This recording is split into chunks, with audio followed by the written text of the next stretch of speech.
प्रतिक्रिया खरं तर उद्धवजींनी जावं सभागृहात अशी आमच्या सगळ्या नेत्यांची भूमिका होती.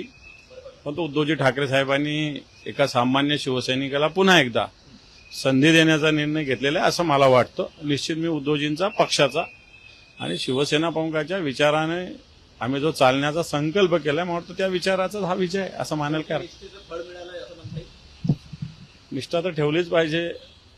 फळ म्हणायला गेलं तर याच्या आधी मी सभागृहात होतो, विरोधी पक्षनेता होतो. निष्ठा तर ठेवलीच पाहिजे. परंतु एक सामान्य शिवसैनिकाला उद्धवजींनी त्यांची जागा सभागृहात दिली हे सगळ्यात महत्वाचं आहे. साहेब, खरं तर महाविकास आघाडीकडनं उद्धव साहेबांनाच उमेदवारी घेऊन त्यांनी विधान परिषद जावं असं मागणी होती सगळ्यांची. महाविकास आघाडी आणि नेत्यांची होती, महाविकास आघाडीतल्या पदाधिकाऱ्यांची होती. मात्र उद्धव साहेबांनी तुम्हाला कौल दिला. मी आता बोललो ना, मी उद्धवजींचा आणि पक्षाचा आभारी आहे की मला पुन्हा एकदा विधान परिषदेत जाण्याची संधी पक्ष देतोय.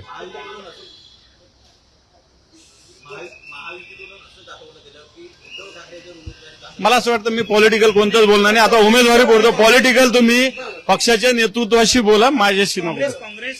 मला वाटतं तुम्ही काँग्रेसशी बोला त्याविषयी. नाही आता